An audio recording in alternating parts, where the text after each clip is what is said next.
Shalom, saudara-saudara dimanapun berada. Ini kita mau sama-sama belajar firman. Namun sebelumnya kita berdoa dulu.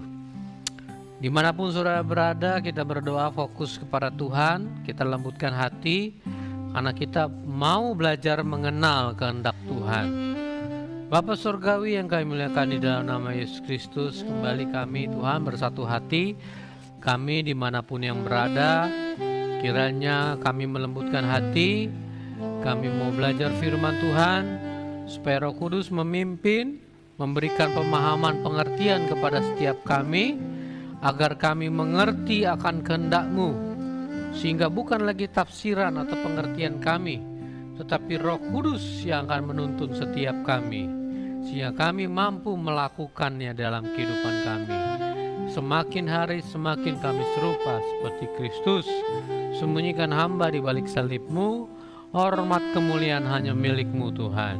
Di dalam nama Tuhan Yesus kami berdoa dan mengucap syukur. Haleluya. Yang percaya katakan amin. Yuk, lanjut kita ke materi.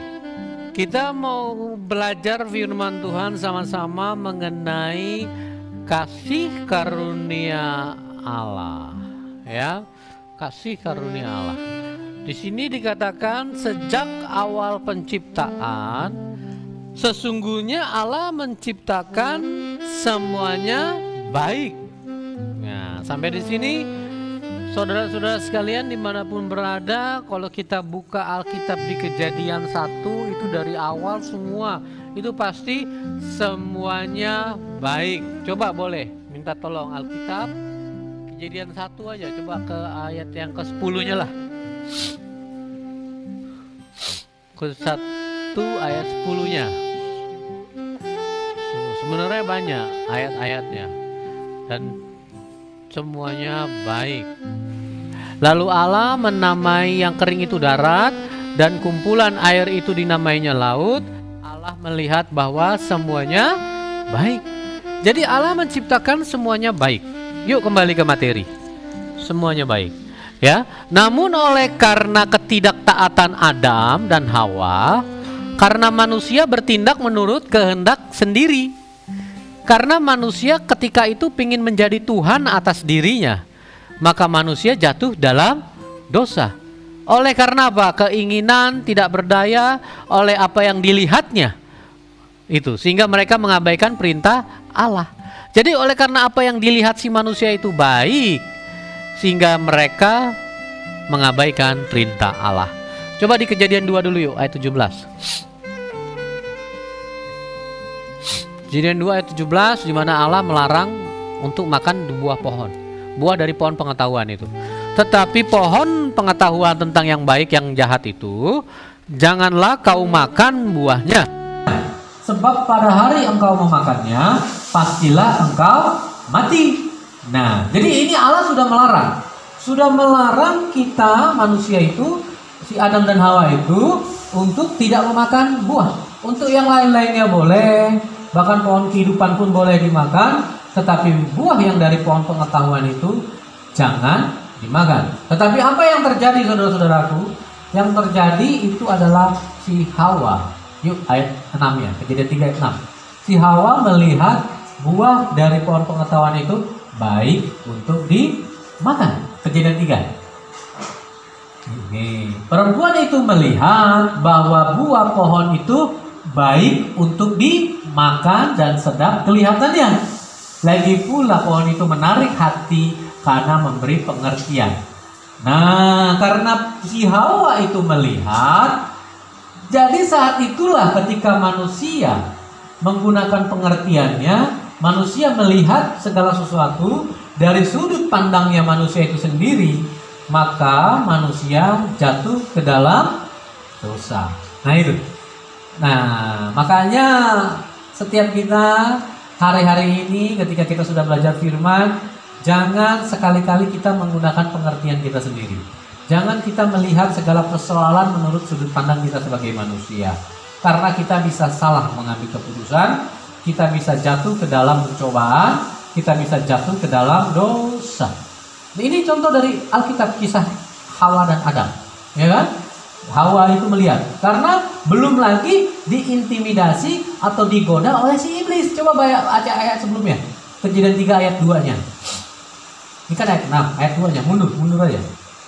Nah, ya kan? Ayat 1-nya dulu deh. Ayat 1-nya. Adapun ular ialah yang paling cerdik dari segala binatang di darat yang dijadikan oleh Tuhan Allah. Ular itu berkata kepada perempuan itu, tentulah Allah berfirman, semua pohon dalam taman ini jangan kamu makan buahnya, bukan? Tuh. Jadi seolah-olah di sini si iblis ini, si ular ini itu memberikan godaan kepada si Adam dan Hawa. Jadi dia sudah tahu, kan nggak boleh dimakan ya pohon yang dari pohon pengetahuan ini. Ya, terus ayatnya begini, lalu sahut perempuan itu, buah pohon-pohonan dalam taman ini boleh kami makan. Terus, tetapi buah dari pohon, ayat itu ya, tetapi buah dari pohon tengah-tengah yang di tengah-tengah taman, Allah berfirman, jangan kamu makan atau raba buah itu, nanti kamu mati. Terus, tetapi ular itu berkata, sekali-kali kamu tidak akan mati. Terus, tetapi Allah mengetahui bahwa pada waktu kamu memakannya, matamu akan terbuka dan kamu akan menjadi seperti Allah, tahu tentang yang baik dan yang jahat. Nah, ini. Jadi ketika si iblis menggoda, mencobai si manusia, ya kan? Nah, saat itulah manusia ketika menggunakan pengertian pemahamannya, manusia ingin menjadi Tuhan atas dirinya. Itu jadi sudah jadi sejak awal ketika manusia diciptakan. Ngerti gak? Ketika manusia diciptakan itu memang sejak awalnya dari Adam dan Hawa, ketika manusia mau menjadi Tuhan atas dirinya, sehingga dia menggunakan pengertiannya, dia menggunakan kekuatannya, maka manusia jatuh ke dalam dosa. Yuk lanjut lagi ke materi. Ya, tetapi syukur kepada Allah, oleh karena Yesus Kristus, setiap orang yang percaya itu dengan segenap hati ya, yang melakukan perintahnya. Berarti yang orang percaya ini bukan cuma orang yang beragama Kristen, bukan cuma orang yang sudah dibaptis, ya, tetapi orang percaya itu adalah orang yang melakukan pekerjaan-pekerjaan yang diperintahkan oleh Allah. Ya toh? Coba di Yohanes 6 ayat 28.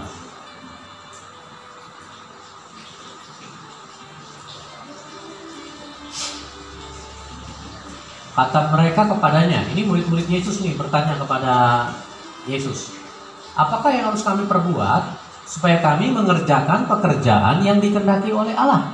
Lalu jawab Yesus. Nah, ini jadi murid-muridnya bertanya gini loh, apa yang harus kami perbuat? Jadi bukan bertanya apa yang harus kami pikirkan atau apa yang harus kami perkatakan, tetapi apa yang harus kami perbuat. Lalu Yesus menjawab, inilah pekerjaan yang dikehendaki Allah. Jadi bukannya lagi mengenai apa yang dipikirkan, apa yang harus diperkatakan, tetapi dikerjakan oleh kita. Kalau kita sebagai orang yang percaya, harus mengerjakan iman percaya kita dengan melakukan apa yang diperintahkan Allah di dalam Kristus Yesus. Oke, ke materi lagi. Nah, jadi yang menerima Tuhan Yesus sebagai juru selamatnya telah memperoleh pengampunan secara gratis. Tentunya yang hidup di dalam Kristus. Jadi kita memperoleh pengampunan secara gratis atau memperoleh kasih karunia itu kita harus mengerti dulu, saudara-saudara sekalian. Harus kita pahami, benar-benar kita pahami bahwa apa? Kasih karunia itu bukan untuk yang kita terima secara otomatis tanpa kita harus berjuang, tanpa kita harus menguduskan hidup kita, kan gitu. Ya, jadi harus ngerti dulu. Coba buka di ini dulu, ini kan ada firman-nya, Efesus 2 ayat 8. Efesus 2 ayat 8. Sebab karena kasih karunia, ya kan? Kamu diselamatkan oleh iman. bukan hasil usahamu, tetapi pemberian Allah. Nah, firman ini mengatakan kalau kita diselamatkan oleh karena iman, dan ini adalah suatu kasih karunia, bukan hasil usaha kita. Benar, itu pemberian. Jadi inisiatif. Jadi Allah berinisiatif, gitu loh. Ya, jadi itulah kasih karunia-Nya. Nanti kita bahas di materi selanjutnya. Terus ke materi lagi coba. Apa lagi? Yang di dalam Kristus, kita buka lagi di Efesus 1. Efesus 1. Ayat 4 sama 7 nanti. Efesus 1 ayat 4 sama 7. Sebab di ayat 7-nya dulu.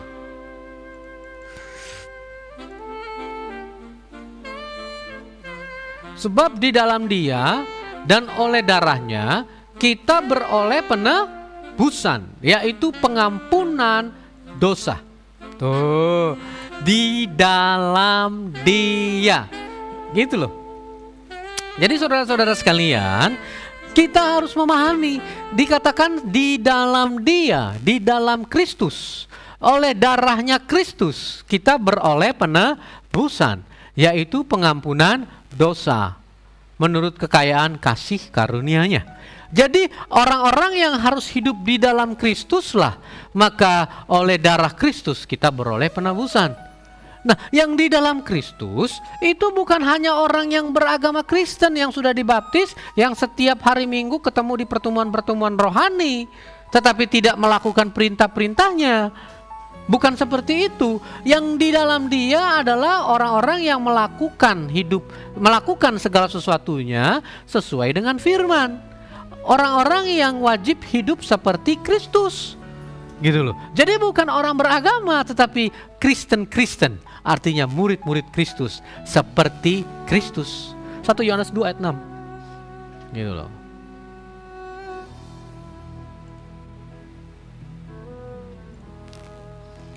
Barang siapa mengatakan bahwa ia ada di dalam Dia, tuh saudara-saudara, ya. Jadi melalui kita pembahasan firman ini, kita lagi belajar firman sama-sama, saya dan saudara-saudara sekalian. Saya di sini menuntun saudara-saudara sekalian, menuntun kepada firman Tuhan, gitu. Menuntun kepada firman Tuhan tanpa ada tafsiran.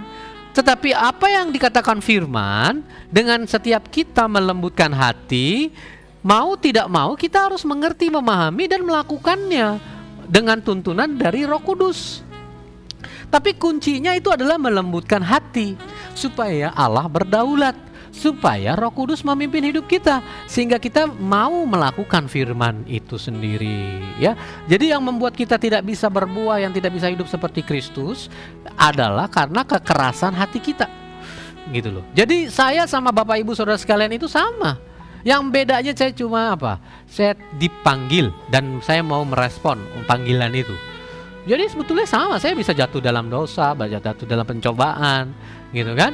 Tetapi saya terus mau hidup di dalam Dia, mau wajib hidup seperti Kristus. Kalau saya bisa, maka saudara sekalian pun dimanapun berada bisa. Kuncinya melembutkan hati. Jadi kalau dikatakan di sini barang siapa mengatakan bahwa ia ada di dalam Dia, ia wajib hidup sama seperti Kristus telah hidup. Tuh. Ini firman Tuhan loh saudara-saudara sekalian. Mau nggak pertanyaannya kita mau hidup seperti Kristus? Jadi kalau kita masih ada alasan, kita masih sepertinya pembenaran diri, wah kita jadi orang beragama saja, kita kan manusia yang nggak sempurna. Kita kalau ada kesalahan ya Tuhan pasti mengampuni lah, memaklumi. Itu kita mengeraskan hati, karena kita masih menyukai kejahatan, masih menyukai hal-hal dunia, gitu loh.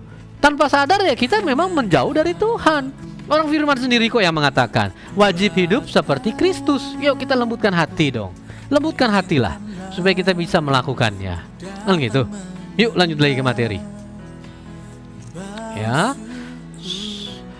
Sebelum dunia dijadikan, ya, kita sudah dipilih. Ya. Oleh sebab itu supaya keselamatan yang kita peroleh dengan gratis tidak sia-sia. Jadi sebelum dunia dijadikan, kita sudah dipilih di mana tuh yang sebelumnya? Yang di dalam Kristus tuh kan, yang hidup di dalam Kristus. Sebelum dunia dijadikan, kita sudah dipilih. Kan tadi yang Efesus 1 ayat ke-4. Tadi kan 7, sekarang 4-nya. Ya kan? Jadi yang di dalam Dia juga kita memperoleh pengampunan. Nah, makanya di dalam Kristus manusia memperoleh pengampunan. Maka dari itu manusia harus datang kepada Yesus. Manusia harus hidup di dalam Yesus. Nah, ini lagi, sebab di dalam Dia Allah telah memilih kita. Tuh. Jadi jangan salah mengerti, memahami, ada dikatakan di dalam Dianya, Bapak Ibu Saudara sekalian.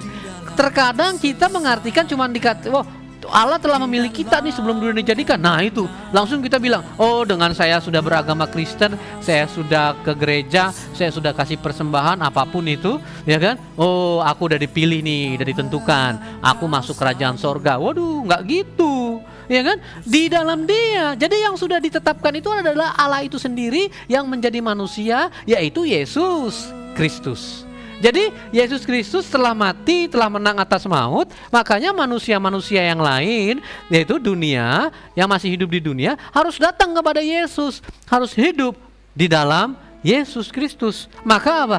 Kita akan memperoleh pengampunan.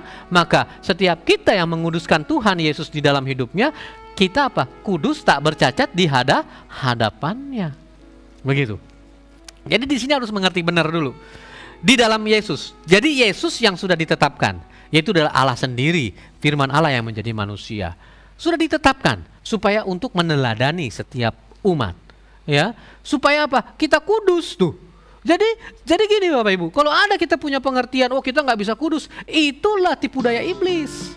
Supaya manusia nggak sesuai dengan rancangan Allah pada mulanya, yaitu serupa segambar dengan Allah. Kalau Allah itu kudus dan sempurna, maka kita juga harus kudus dan sempurna. Kan gitu. Dikatakan serupa segambar dengan Allah pada mulanya. Tetapi yang Kejadian 1 ayat 26, ini firmannya. Jadi biar Bapak Ibu Saudara sekalian, di sini saya tidak menggunakan tafsiran. Oh kata siapa serupa segambar dengan Allah? Kata firman. Kan gitu. Semua ada firmannya. Berfirmanlah Allah, baiklah kita menjadikan manusia menurut gambar dan rupa kita. Tuh.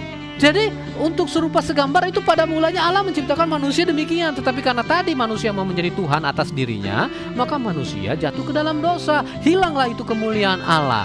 Oleh karena itu, yang Yohanes 3 ayat 16, begitu besar kasih Allah akan dunia, maka dikaruniakan anaknya. Nah, itulah Yesus sebagai jasmaninya 100% manusia. Gitu ya. Begitu besar kasih Allah akan dunia ini, sehingga Ia telah mengaruniakan anaknya yang tunggal, supaya setiap orang yang percaya kepadanya tidak binasa, melainkan beroleh hidup yang kekal. Tuh, jadi yang di dalam Yesus, jadi yang sudah ditetapkan itulah Allah itu sendiri, yang firman Allah itu yang menjadi manusia, sehingga manusia di dunia ini harus datang kepada Yesus. Sampai di sini ngerti ya. Nah, kasih karunia-Nya itu adalah kita memiliki pengharapan. Kan gitu. Kalau tadinya tidak ada Allah berinisiatif, kalau Allah tidak memberi anaknya itu yang tunggal, tidak turun ke dunia, firman Allah menjadi manusia, maka manusia sama sekali tidak ada harapan. Manusia semua akan binasa. Manusia sudah berdosa sejak Adam dan Hawa jatuh dalam dosa. Semua manusia tidak akan memperoleh keselamatan. Karena apa? Manusia sudah berdosa, yang jahat terus berbuat jahat, terus berbuat jahat, tidak bisa untuk kembali ke dalam rancangannya yang semula. Tuh, ya kan? Berbuat jahat gitu. Ya. Jadi apa? Itu kasih karunia itu adalah kesempatan, itu ada harapan. Setiap kita ini jadi apa? Ada kesempatan untuk beroleh selamat, untuk datang kepada Yesus, gitu Bapak Ibu Saudara sekalian, ya. Jadi bukan berarti salah artikan, oh sekali selamat selamanya selamat, kita menjadi orang beragama Kristen cukup. Oh enggak, gitu loh. Tetapi kita harus hidup di dalam Kristus, gitu ya Bapak Ibu Saudara sekalian. Oke, terus ini ngerti ya, jadi ya udah paham ya. Jadi kasih karunia itu adalah inisiatifnya Allah. Sebetulnya kita nggak layak kalau orang kita berbuat jahat kok. Makanya dikatakan bukan karena pemberian. Bukan karena pemberian, sorry. Itu pemberian Allah, tapi bukan karena usaha kita. gitu kan? Tetapi pemberian Allah atau inisiatif Allah. Jadi bukan karena manusia pada waktu itu berbuat baik. Pada saat Yesus datang ke dunia, Kristus itu turun ke dunia, manusia kan berbuat jahat. Banyak kejahatan yang dibuat oleh manusia, kan gitu. Jadi nggak layak. Nah, karena begitu besar kasih Allah, karena itu ada inisiatif, itu pemberian. Nah, itulah kasih karunia, saudara-saudaraku. Itu mesti mengerti dulu. Kita nggak layak saat menerima firman-Nya yang jadi manusia, tetapi Allah begitu mengasihi kita. Nah, itu kasih karunia. Selanjutnya bagaimana manusia? Berjuang. Karena kita ditetapkan semua di dalam Kristus. Kalau kita hidup di dalam Kristus, maka kita wajib hidup seperti Kristus, maka kita kudus dan sempurna. Yuk, lanjut lagi ke materi. Nah, itu berjuang agar hidup kita berkenan dan berkemenangan guna mempertahankan keselamatan itu, ya. Yuk, slide berikutnya.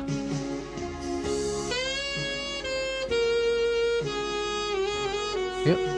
Nah, tuh ya, judulnya hidup di dalam kasih karunia dan menjadi pemenang, gitu loh, ya. Pemenang artinya kita bertahan sampai akhir. Keselamatan, ya. Keselamatan, karena begitu besar kasih Allah akan dunia, maka dikaruniakan Tuhan Yesus agar olehnya setiap manusia yang hidup di dalam Dia memperoleh tadi apa? Pengampunan. Itu tadi kan? Keselamatan itu sendiri adalah apa? Mengembalikan manusia dari dosa kepada rancangan Allah atas setiap manusia, yaitu kudus dan sempurna. Kematian Tuhan Yesus adalah bukti tindakan kasih-Nya kepada kita. Dia yang kudus dan sempurna, tak bercela, harus menjadi kutuk, menanggung dosa perbuatan manusia untuk menyelamatkan manusia.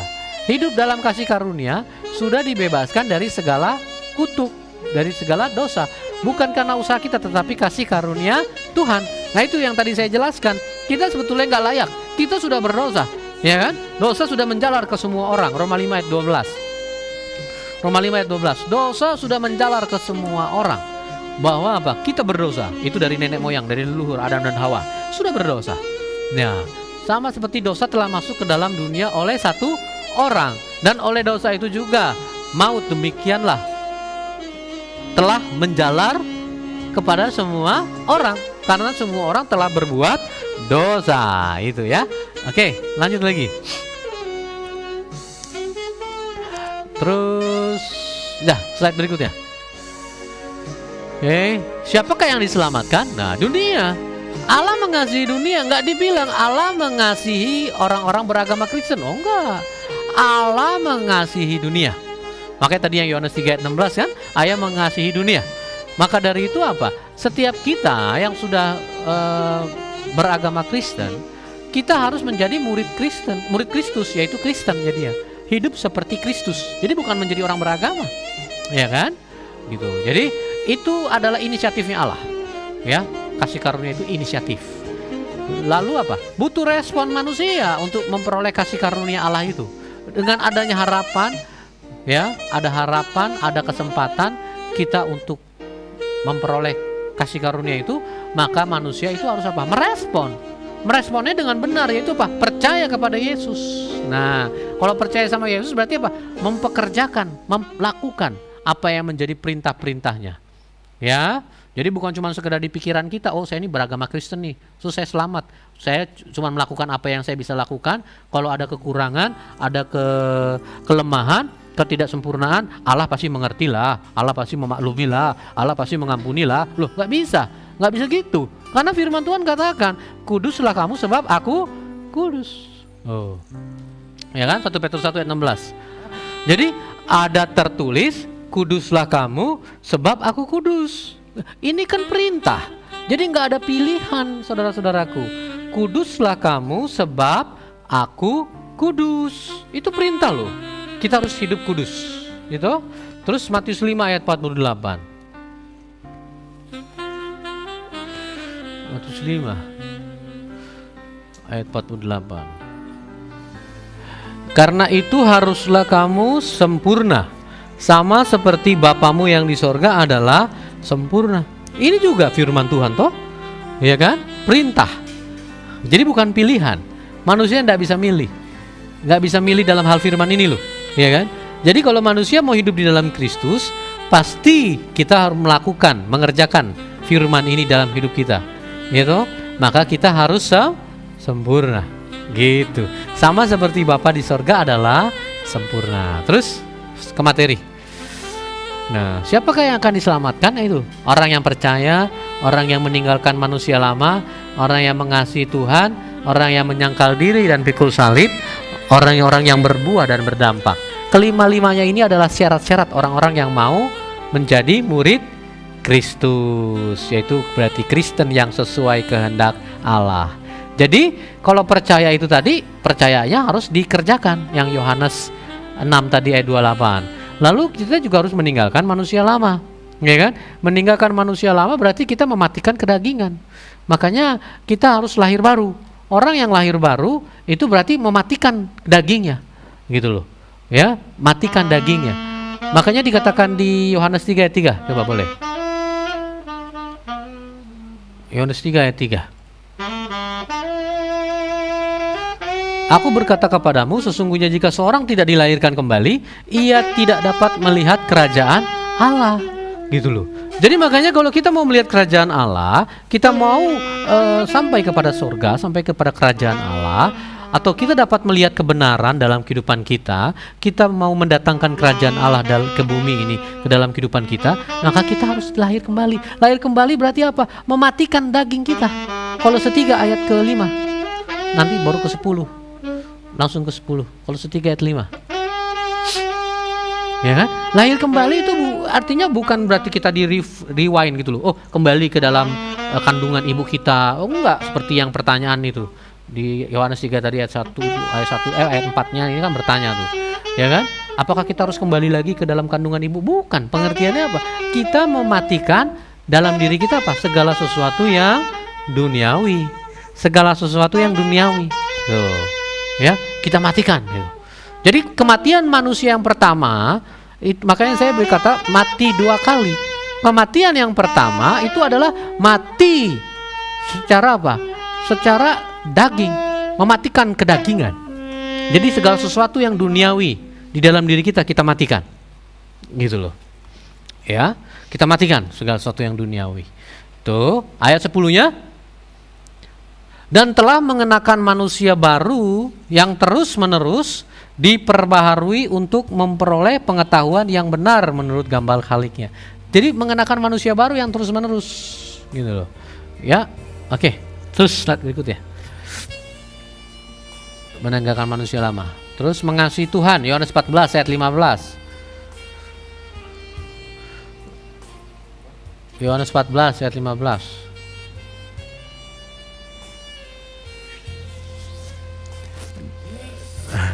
Itu Yosua. Ya, jikalau kamu mengasihi aku, kamu akan menuruti segala perintahku. Tuh, Bapak Ibu Saudara sekalian, mengasihi Tuhan berarti harus menuruti segala perintahnya.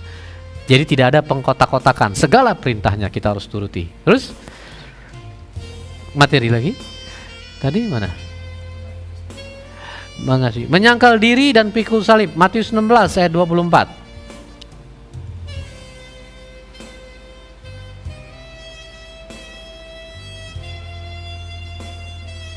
Lalu Yesus berkata kepada murid-muridnya, setiap orang yang mau mengikut aku harus menyangkal dirinya, memikul salibnya dan mengikut aku. Jadi inilah orang-orang yang diselamatkan, orang-orang yang mau menjadi muridnya Yesus, ya kan? Yang hidupnya di dalam Yesus. Tentunya yang apa? Yang hidupnya pasti seperti Yesus, tidak? Itu berarti harus apa? Menyangkal diri, mengikul salibnya. Begitu. Bagaimana menyangkal diri sama mengikul salib? Yaitu tidak memaksakan kehendak kita untuk terjadi di dalam kehidupan kita, atau tidak menuntut Tuhan untuk memenuhi segala keinginan kita. Jadi kalau hari-hari ini atau selama ini kita berdoa, Tuhan, aku mau ini dong, segala keinginan kita berdoa minta Tuhan untuk mewujudkan, untuk Tuhan mengabulkan. Pertanyaannya, yang menjadi hamba siapa? Yang menjadi Tuhan siapa? Yang menjadi hamba siapa? Yang menjadi bosnya siapa? Ya kan? Kalau kita memposisikan seperti itu, berarti kita memposisikan Tuhan Yesus itu sebagai hamba kita. Kitanya tuannya. Iya kan? Tuhan, aku mau ini Tuhan. Tuhan, aku mau ini Tuhan. Nah itu keliru, saudara-saudara. Ya, sesungguhnya yang harus terjadi adalah apa?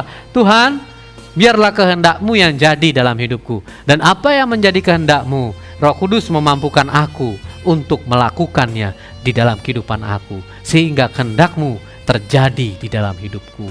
Gitu. Itu saudara-saudara. Nah, itu baru benar memposisikan bahwa kita ini hamba. Dan Yesus Kristus adalah Tuannya.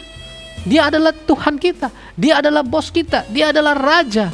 Kan gitu. Jadi jangan kau bolak-balik, saudaraku. Jangan kita bolak-balik. Ya. Oke, lanjut lagi. Berbuah, berdampak. Yohanes 15 ayat ke-5 dan ke-8-nya.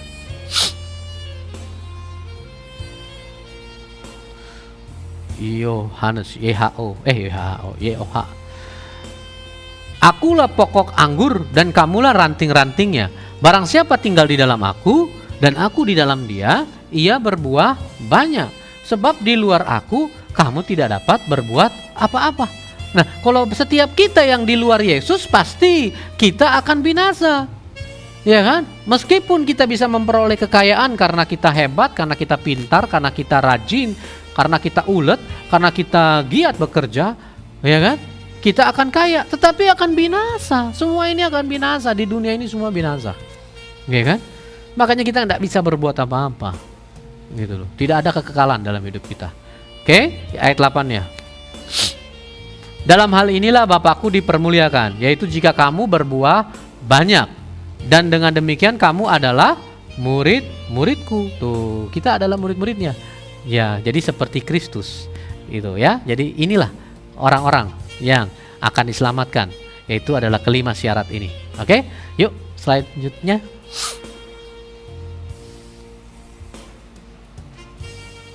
Bisakah keselamatan itu hilang? Bisa. Keselamatan bisa hilang. Nah, bila apa? Bila kita menjauh dari Tuhan. Artinya berbalik kepada dosa. Oh iya, kita berbalik kepada dosa.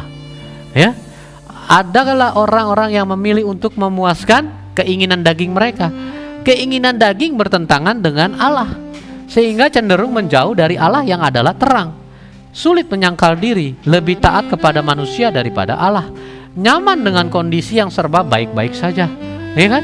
Sepertinya baik-baik saja. Oh, saya sebagai orang beragama Kristen, saya setiap minggu ya, meskipun kadang-kadang juga nggak ke gereja karena mungkin capek, lemah, tapi saya aktif lah, ya kan? Ke gereja juga memberi persembahan, juga mau menolong sesama, gitu. Tetapi saya masih suka marah-marah, ya kan? Suami di rumah masih suka dimaki-maki, diomelin, ya toh.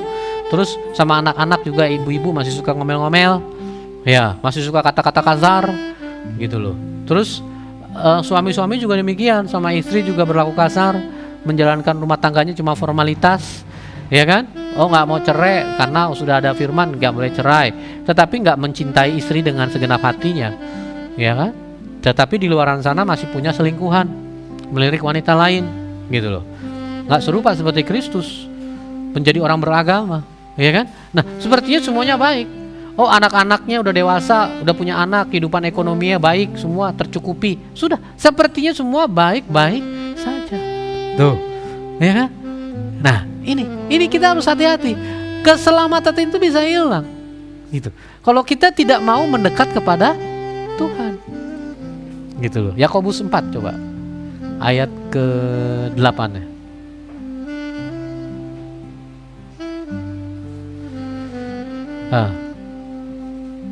Mendekatlah kepada Allah dan Ia akan mendekat kepadamu.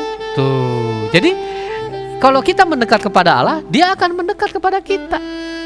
Kalau kita menjauh kepada Allah, Dia tidak pernah menjauh dengan segala caranya. Dengan karena Dia mengasihi dunia, Dia utus setiap utusannya, setiap pendeta-pendeta, atau Dia dengan segala cara mau supaya manusia berbalik, supaya tidak berdosa lagi, ya kan? Dan sucikanlah hatimu. Lihat, tahirkanlah tanganmu. Loh, lihat, itu dikatakan kita tahirkan, kita harus sucikan hati kita. Jangan kita mendua hati. Jangan kita masih hidup di dunia ini, kita mau serupa dengan dunia, terus kita cuman menjadi orang beragama Kristen. Jangan mendua hati. Kalau kita mau menjadi murid Kristus, kita harus hidup seperti Kristus. Sudah, jangan serupa dengan dunia, jangan mendua hati. Gitu ya. Oke, terus Jadi Bapak Ibu Saudara sekalian harus ngerti, yang kudus sempurna itu Yesus Kristus. Manusia tidak kudus dan sempurna, tetapi manusia bisa kudus dan sempurna kalau manusia itu mendekat, gitu kan? Mendekat, membangun hubungan pribadi, ya, fellowship dengan Tuhan, bergaul karib dengan firman-Nya, gitu loh. Maka manusia akan kudus. Kekudusan itu adalah fellowship atau hubungan pribadi manusia dengan Allah, firman Allah itu. Renungkan firman Allah setiap hari, ya kan? Nah, kesempurnaan itu adalah apa? Ketika kita sudah menjadikan hati kita kudus, maka kita akan melakukan segala perintahnya. Nah, itu baru manusia itu sempurna. Terus slide berikutnya. Nah, dengan hidup seperti Kristus atau Kristen, yaitu murid Kristus atau seperti Kristus, maka setiap kita memiliki perasaan, pikiran, kehendak seperti Kristus. Itu di Filipi 2 itu nanti ayat 5.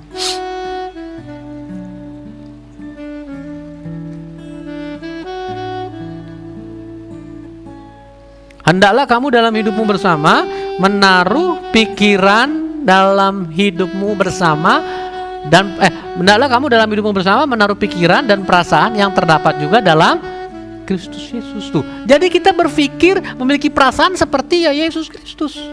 Coba makanya sebelum mengambil keputusan, sebelum mau bertindak, tanya dulu. Kalau saya melakukan ini, ada Yesus nggak dalam diri saya? Kalau saya maki-maki orang hanya kepentingan diri saya sendiri, ada Yesus nggak di dalam hidup saya? Kalau saya berzina, berselingkuh, ya kan? Atau saya memandang orang lain dan saya menginginkan orang itu, ada Kristus nggak di dalam hidup saya? Padahal saya sudah punya istri, saya punya suami. Atau saya sebagai pemuda yang tidak boleh berzina, saya melihat video porno, itu menginginkan, itu udah berzina. Ada Kristus nggak di dalam hidup kita, ya kan? Nah kalau itu tidak ada Kristus, jangan dilakukan. Kalau Roh Kudus sudah menegur kita, itu kamu tidak ada Kristus, tidak ada Roh Kudus di dalam hidupmu, berarti jangan lakukan. Gampang hidup ini. Kalau kita mau melembutkan hati, gitu, ya. Oke, lanjut lagi. Terus, tentunya kita nggak akan mikirin lagi tuh menginginkan segala sesuatu yang dunia tawarkan, nggak ada. Udah gak ada deh, sudah tidak ada. Karena apa? Sudah kita menempatkan Yesus itu menjadi kebutuhan kita. Karena dialah yang prioritas. Bahkan karena dia kita boleh ada sampai saat ini. Ada kesempatan untuk memperoleh keselamatan. Nah itu, udah gak mikirin lagi hal dunia. Iblis gak bisa mau nyerang kita, mau ganggu kita, gak ada. Karena hati kita sudah jatuh cinta kepada Yesus. Kita sudah begitu mengasihi Yesus. Maka kita sudah mau terus menyenangkan dia melalui apa? Hidup kita, ya kan? Jadi iblis itu bapak pendusta, dia mau mengalihkan manusia agar fokusnya itu bukan kepada hal-hal sorga, tetapi kepada hal-hal dunia, ya kan? Sehingga segala nafsu itu yang menyesatkan itu membuat manusia tidak menjadi serupa seperti Kristus, tetapi menjadi serupa dengan dunia, yang pada akhirnya nanti manusia-manusia yang seperti itu akan binasa, gitu loh. Jadi bukan karena Allah yang mau membinasakan manusia, tetapi manusia di dalam meresponnya itu salah. Manusia merespon bukannya serupa seperti Kristus, tetapi serupa seperti dunia. Jadi melayani hal-hal dunia, memikirkan hal-hal dunia, karena dunia segala sesuatunya akan hancur. 2 Petrus 3 ayat 10.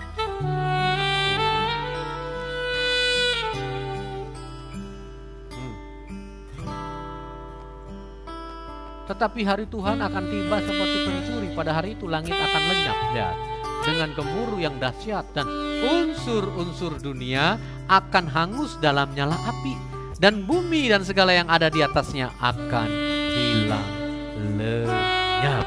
Ayat 15-nya lewatin aja, lengkap. 15.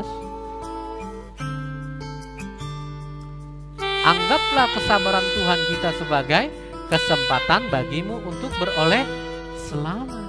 Tuh ya.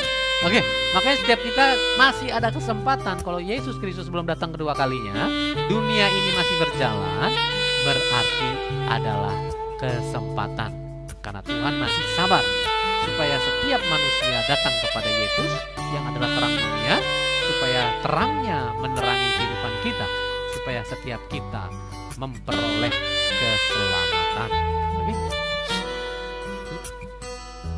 Nah, masih suka selingkuh, masih suka terdukun, dan perbuatan yang merupakan perbuatan. Itu sudah nyata. Makanya ditulis itu nyata.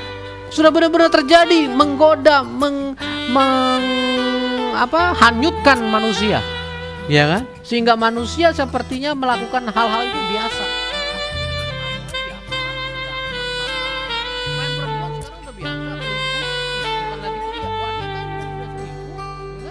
Bahkan melalui selingkuh jarak jauh, melalui HP semua ada aplikasinya, kencan buta, semua gampang. Ya kan? Perbuatan daging telah dibiarkan. Galatia 5 ayat 19. Ayo. Tuh.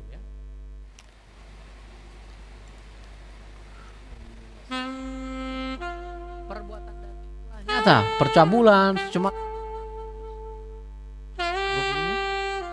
penyembahan berhala, sihir, perselisihan, iri hati, amarah, lihat tuh, kepentingan diri sendiri tuh. Jadi kalau orang yang egois yang mementingkan diri sendiri, lihat, hati-hati. Ingat, firman Tuhan katakan apa? Perbuatan daging. Roma 8 ayat 7 dan 8. Yuk.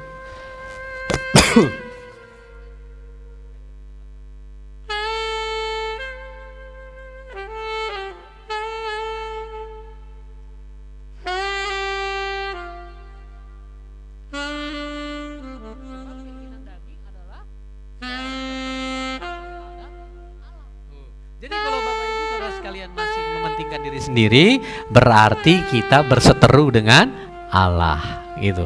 Jadi bukan orang lain, bukan orang-orang yang beragama lain yang ketika menghina Tuhan Yesus, yang menghujat Tuhan Yesus, lalu kita katakan mereka seterunya Allah. Bukan. Loh, mereka nggak mengerti firman, mereka nggak mendengarkan firman Allah, mereka tidak mengenal siapa Kristus. Tetapi kitalah yang sudah belajar firman, yang sudah menjadi orang beragama, sudah menerima firman, mendengar firman. Tetapi kalau kita masih melayani keinginan daging, maka firman Tuhan katakan apa? Kita menjadi seterunya Allah. Kita menjadi musuhnya Allah. Jadi kita ini yang hanya menjadi orang beragama tetapi tidak melakukan firman, yang tidak percaya kepada Yesus dan melakukan, yang cuma percaya di pikiran dan perkataan dan tidak menjadikan iman percaya itu diwujudkan dalam perbuatan, adalah seterunya Allah. Nah itu. Ya. Oke, lanjut lagi materi. Tuhan Yesus memang hanya satu kali saja mengorbankan dirinya untuk menebus dosa kita. Pengertiannya bukan satu kali selamanya selamat. Ya kan? Akan tetapi kita harus senantiasa berjaga-jaga, tidak melakukan dosa lagi, harus kalahkan daging dan berkemenangan. Jadi kalau di firman Tuhan dikatakan, coba yuk Ibrani 10 ayat 10. Memang benar Tuhan Yesus mati cuma sekali. Dia mempersembahkan hidup dirinya itu, darahnya itu sekali untuk selamanya supaya manusia itu selamat. Nah, nggak ada berulang-ulang seperti dalam perjanjian lama dilakukan oleh imam-imam untuk mempersembahkan domba, ya kan? Hewan ternak itu untuk disembelih, darahnya yang korban itu yang tidak sempurna, yang tidak seperti Yesus sendiri, tetapi harus berulang-ulang setiap tahun dipersembahkan supaya mendapatkan penghapusan atau pengampunan dosa, ya kan? Nah, Yesus itu dikatakan, dan karena kehendaknya inilah kita telah dikuduskan satu kali untuk selama-lamanya. Memang ketika kita menerima Yesus, kita mati bersama dengan Yesus, itu cuman Yesus mati cuma satu kali, karena untuk kedua kalinya Yesus datang itu untuk menghakimi setiap kita. Gitu enggak? Ya kan?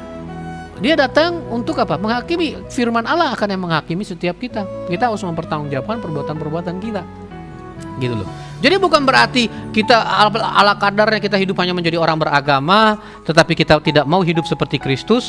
Kenapa? Karena ya namanya kasih karunia, selamanya kita akan diselamatkan. Mau hidup kita tidak seperti Kristus, kita akan selamat. Enggak seperti itu, saudara-saudaraku. Enggak seperti itu. Ada yang harus kita bayar. Ada yang harus kita bayar, yaitu apa? Hidup kita. Kita harus menyangkal diri, kita harus pikul salib, kita harus berbuah, kita harus percaya, kita harus menuruti segala perintahnya, yaitu kita mengasihi Dia. Iya kan? Gitu loh. Kita harus lahir baru. Gitu loh. Mematikan daging kita. Ada harus kita bayar. Iya kan? Lah kita masuk ke toilet aja, tadi saya kasih perumpamaan tadi di komsel sama anak-anak sama tim. Ya kan? Masuk toilet yang kotor bau, ya kan? Dimanapun berada, katakan syukur-syukur dapat yang bersih. Tetapi pada ya namanya toilet pasti bau. Ya kan? Mau harum-harum juga tetap itu tempat kita buang kotoran. Kita bayar, saudara-saudara, bayar. Ada 2.000, ada 3.000, ya kan? Bayar. Lah masa kita mau masuk ke surga? Ke surga, aduh, masa nggak ada yang kita bayar? Gitu loh. Apa yang harus kita bayar? Hidup kita. Hidup kita. Ada yang harus kita persembahkan, hidup kita. Jadi bukan berarti kita nggak ada mempersembahkan apa, mempersembahkan hidup kita. Kita mau hidup kita suka-suka kita, mau serupa dengan dunia kek, mau kita tapi kita tetap orang beragama. Ya pasti saya masuk surga. Ya enggak lah. Yang punya surga, yang punya dunia, yang menciptakan segala sesuatunya, Allah itu adalah kudus dan sempurna. Jadi tidak mungkin anak-anaknya itu ya tidak kudus. Pasti anak-anaknya kudus dan sempurna. Kan gitu, sederhananya gitulah. Makanya setiap kita ini saudara-saudara sekalian, kalau yang masih punya pemahaman sekali selamat-selamanya selamat, kalau kasih karunia yang berlebihan, tolong renungkan lagi, coba renungkan lagi, lembutkan hati, ya kan? Allah kehendaki.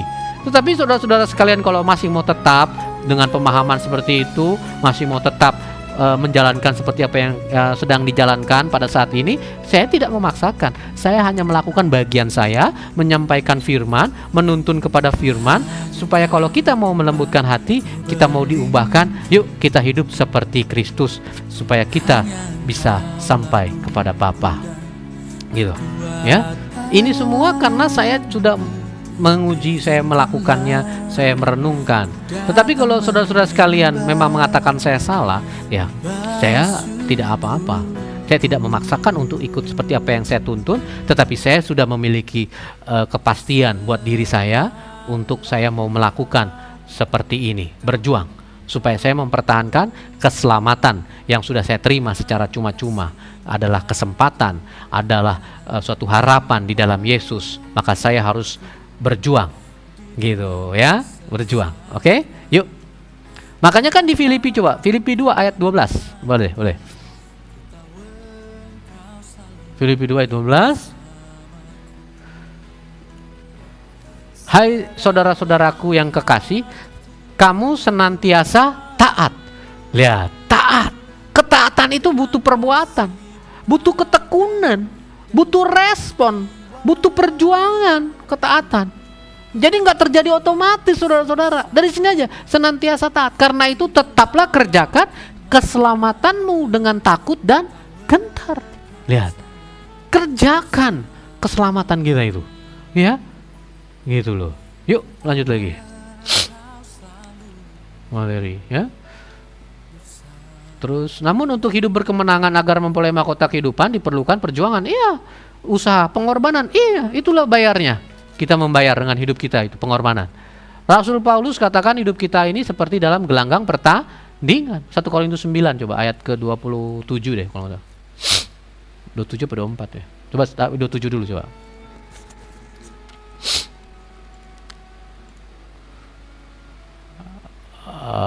24 ya.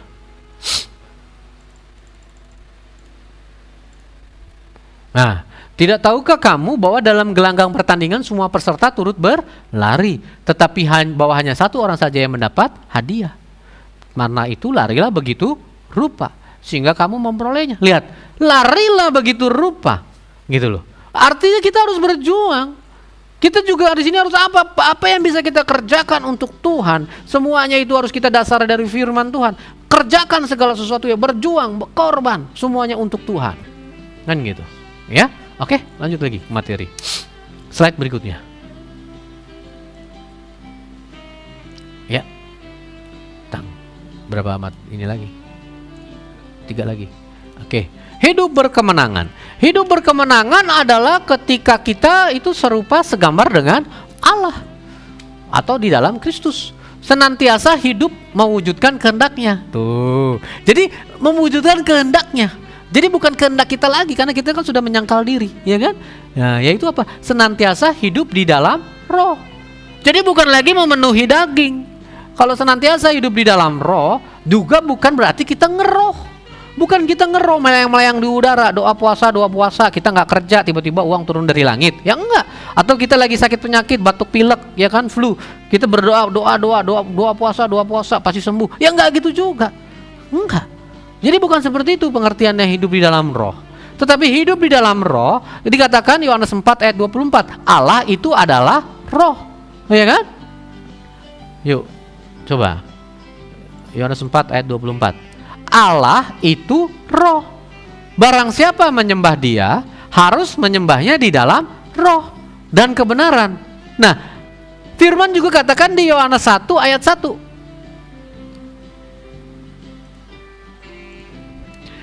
Pada mulanya adalah firman. Firman itu bersama-sama dengan Allah, dan firman itu adalah Allah. Jadi kalau kita hidup di dalam roh, berarti kita hidup melakukan segala perintah yang melakukan firman Allah. Nah, itulah ketika kita melakukan perintah Allah, kita sudah hidup di dalam roh. Nah, kita adalah penyembahnya Dia yang benar di dalam roh. Nggak dikatakan kita menyembah Allah di dalam patung, di dalam apapun itu, ya kan? Di dalam agama, di dalam apa? Enggak, di dalam roh.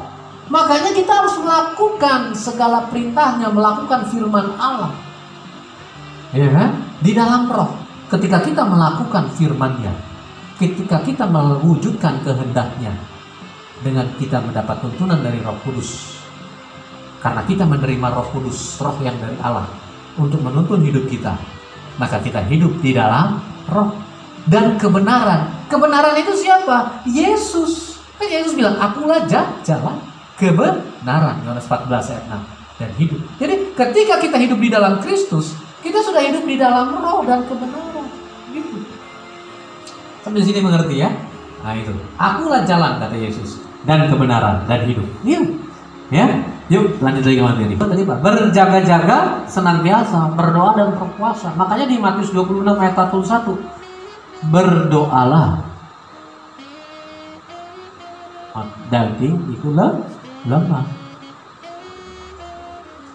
Berjaga-jagalah dan berdoalah. Berjaga-jagalah dan berdoalah supaya kamu jangan jatuh ke dalam pencobaan. Roh penurut, daging lemah. Jadi kita harus berjaga-jaga. Berjaga-jaga itu dengan apa? Berpuasa, ya kan? Berpuasa sebagaimana Yesus Kristus juga berpuasa sebelum melayani, sebelum memerintahkan Injil di Matius 4 itu ayat 2. Ya kan? Jadi kita harus berpuasa itu supaya apa? Supaya kita mengerti tentang Tuhan, supaya kita melatih kita punya iman, roh kita, supaya kita hidup di dalam roh, ya kan? Supaya kita menjadi penurut-penurut Allah, kan gitu. Supaya kita tidak melayani daging, gitu loh. Ya, supaya kita nggak jatuh ke dalam pencobaan. Oke? Yuk materi lagi. Slide berikutnya. Ada perjuangan, benar, ada perjuangan. Kita masih hidup di dunia, iya. Namun kita jangan serupa dengan dunia, gitu loh. Ya, jangan serupa dengan dunia. Dengan kita hidup di dalam roh dan berjaga-jaga, maka kita akan hidup berkemenangan. Setiap firman Tuhan adalah kebenaran. Ya, 2 Timotius 3 ayat 16.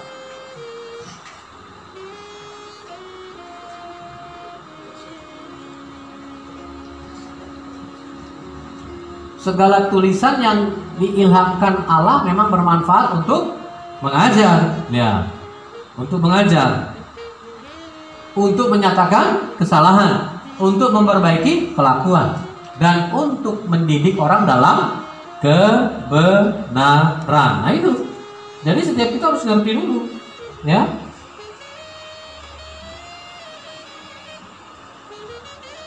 Gitu loh. Yuk.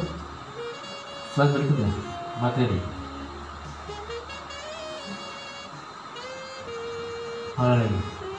Terus lagi. Nah, upah orang percaya. Bagi setiap orang yang percaya, yang berjuang menyenangkan Tuhan, kepadanya akan memperoleh upah. Itu apa? Apapun yang diminta akan dikabulkan. Artinya yang diinginkan tentulah bukan lagi kehendak dirinya sendiri, bukan keinginan-keinginan duniawi. 1 Yohanes 3 ayat 22.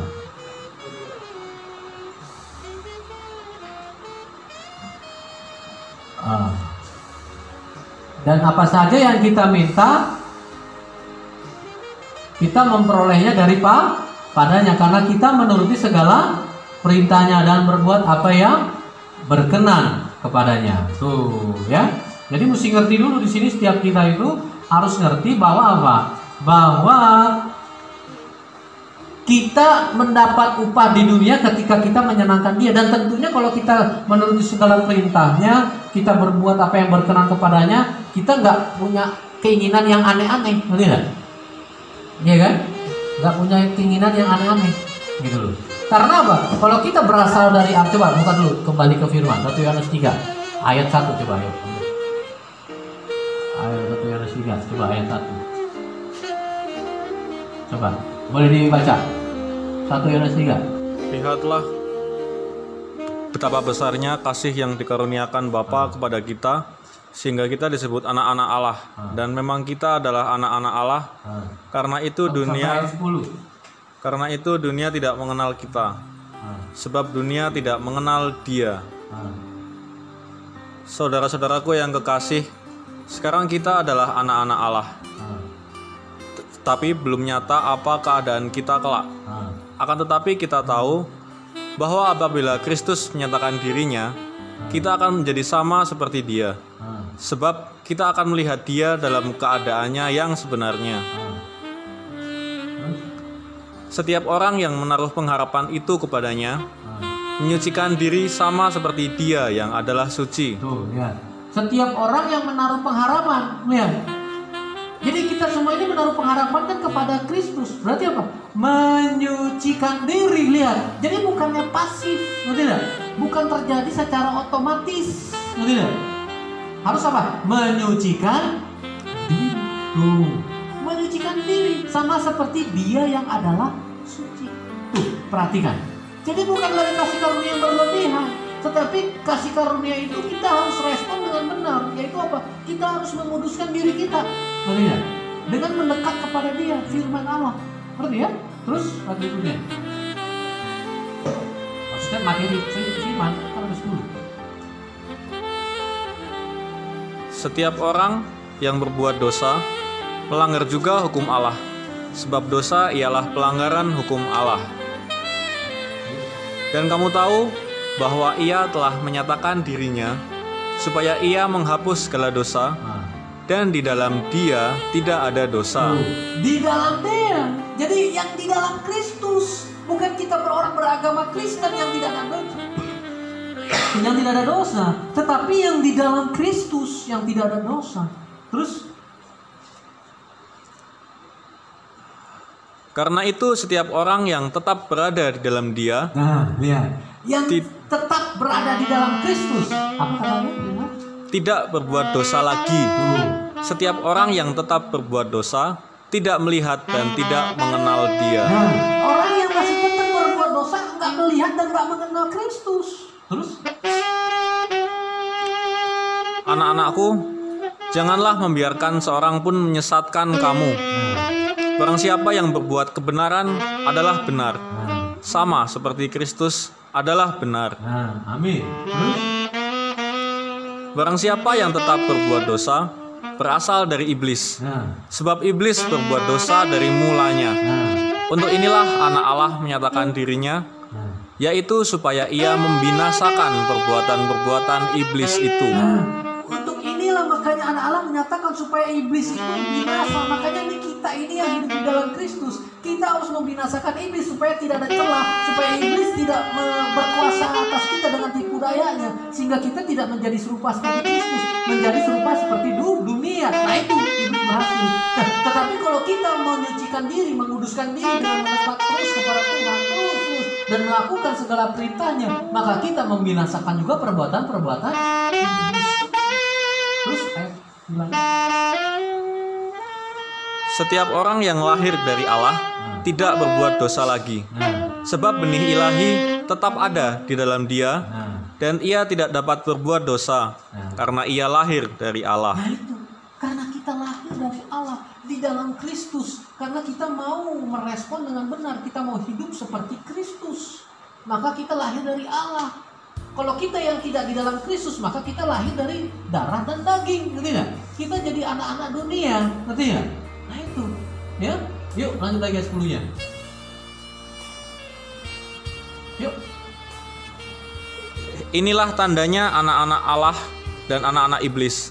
Setiap orang yang tidak berbuat kebenaran tidak berasal dari Allah. Demikian juga barang siapa yang tidak mengasihi saudaranya. Nah, ini ya. Jadi yuk kembali lagi materi. Kita harus ngerti. Jadi ketika orang Kristen, orang percaya itu berjuang untuk menyenangkan Tuhan, melakukan segala perintahnya, maka kita ini adalah berasal dari Allah. Kita lagi nggak berbuat dosa, ngerti tidak? Berarti kalau nggak berbuat dosa, nggak mikirin keinginan-keinginan duniawi, ngerti tidak? Dan permintaannya kita juga sebagai orang yang lain dari Allah, nggak ada yang aneh-aneh gitu loh. Nggak ada yang duniawi, paham nggak? Paham nggak? Nah, coba di 1 Yohanes 5 lagi buka. 1 Yohanes 5 ayat ke-14 sama 15. Dan inilah keberanian percaya kita kepadanya, yaitu bahwa ia mengabulkan doa kita. Lihat tuh ya. Jikalau kita meminta sesuatu kepadanya menurut kehendaknya. Jelas ayat 15-nya. Jadi menurut kehendaknya gitu loh. Dan jikalau kita tahu bahwa ia mengabulkan apa saja yang kita minta, maka kita juga tahu bahwa kita telah memperoleh segala sesuatu yang telah kita minta kepadanya. Paham sampai di sini? Jadi yang kita minta itu pasti bukan yang aneh-aneh, ngerti ya? Bukan untuk segala keinginan duniawi kita. Karena apa? Yang 14-nya tadi. Coba baca lagi, ulangin lagi. Ya. Karena yang kita minta sesuatu menurut kehendaknya itu ya. Oke? Yuk lanjut lagi. Mari. Upah di surga bagi setiap orang yang percaya berjuang kepadanya, surga memperoleh upah keselamatan, mahkota kehidupan. Iya, ini yang bertahan sampai akhir. Matius 24 ayat 13. Sama nanti ada Lukas 21 ayat 34. 34 Tetapi orang yang bertahan sampai pada kesudahannya akan selamat. Orang yang bertahan sama aja kayak seorang petinju. Bermain tinju nih, orang dia melawan petinju, dia kan bertanding dalam tinju ini, dia bertahan terus, dia seorang tinju, dia bertahan, ya kan? Sehingga apa? Dia main bertahan terus, kan selamat, nggak ada luka parah, ngerti tidak? Tapi kalau dia tidak bertahan, dia mengambil posisi bertahan, kena babak belur lah, ngerti tidak? Hancurlah sudah lukanya, kan gitu. Jadi mesti ngerti dalam setiap pertandingan, permainan. Kalau orang yang nggak bertahan pasti akan ada entah rusak, entah hancur gitu. Ya kita juga gitu. Yang kita nggak bertahan sampai akhir, sampai kesudahannya, kita tidak akan selamat. Tapi kalau yang bertahan, kita akan selamat. Nah ini respon. Ngerti ya? Respon kita manusia itu bertahan itu apa? Tentu belajar taat, terus taat. Gitu, upahnya itu. Terus Lukas 21 ayat 34.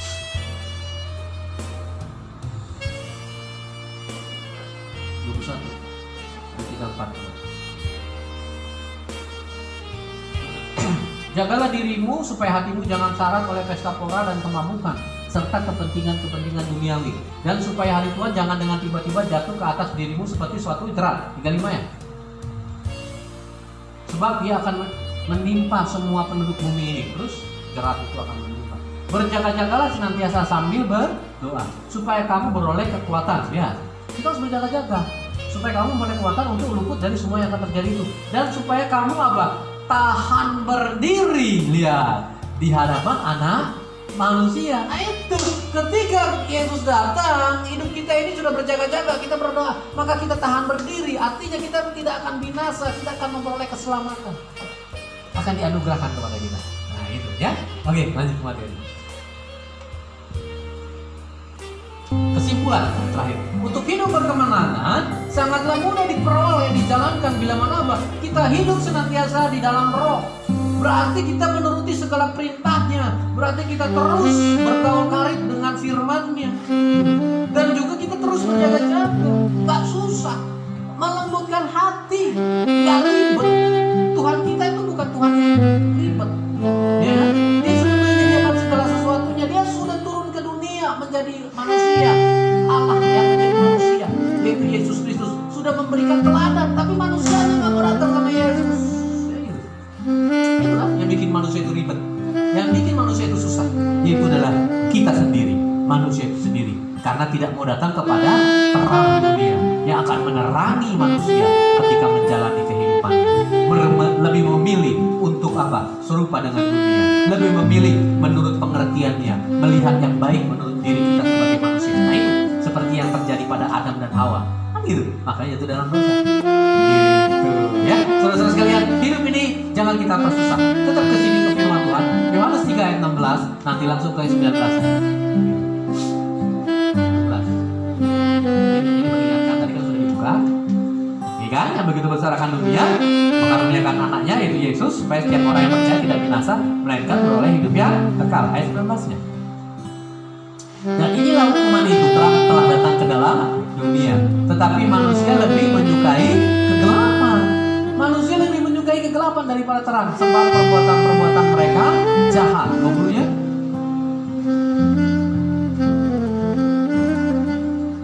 sebab barang siapa berbuat jahat membenci terang dan tidak datang kepada terang itu. Lu nggak mau datang kepada terang itu supaya perbuatan-perbuatan yang jahat itu tidak nampak. Yuk, saudara-saudara sekalian, saya mengajak menghimbau pada setiap kita melalui momen situasi sekarang ini, virus corona ini semakin membuktikan bahwa Allah begitu mengasihi, Allah begitu mengasihi manusia. Kenapa? Karena kalau selama ini mungkin manusia boleh banyak alasan, entah kesibukan, entah aktivitas, pendidikan, bisnis, rumah tangga, sibuk ngurus anak, sibuk ngurus pergaulan, sosialita, sibuk sana sini, sehingga tidak ada waktu untuk Tuhan. Dan hari-hari ini melalui situasi lagi corona, Tuhan mau setiap manusia datang kepada Dia, menyembah Dia, berdoa, merenungkan, belajar firman-Nya, semakin mengenal Kristus, semakin mengenal kehendak-Nya, agar ketika nanti Yesus datang kedua kalinya, setiap kita tahan berdiri menghadapi Dia yang akan datang untuk menganugerahkan keselamatan bagi yang menantikan Dia. Ayo. Allah begitu mengasihi kita, maka Dia mau sekarang ini setiap umat manusia, apapun profesi, apapun status, apapun suku, apapun ras, apapun itu, supaya datang kepada Yesus. Dan kalau kita sebagai orang yang beragama, bukan lagi menjadi orang beragama Kristen, tapi menjadi murid-murid Kristus, menjadi Kristen-Kristen yang seperti Kristus, maka orang beragama lain akan melihat kemuliaan Kristus ada di dalam hidup kita. Dan mereka kalau mau melembutkan hati, mereka akan mau mengenal Kristus. Kiranya setiap kita melembutkan hati, kami tidak memaksakan, kami menuntun kepada kebenaran firman. Karena semua ini sudah kami renungkan, karena kami sudah melakukan, kami mau berbagi menjadi saksi-saksi Kristus. Kiranya saudara sekalian meresponi dengan benar, melembutkan hati. Silakan firman Tuhan ini untuk direnungkan, untuk dilakukan dan diuji oleh masing-masing pribadi. Maka setiap kita akan mengetahui, akan mengerti akan kebenaran itu sendiri. Salam dari kami, kiranya Roh Kudus menyertai kita sekalian. Shalom.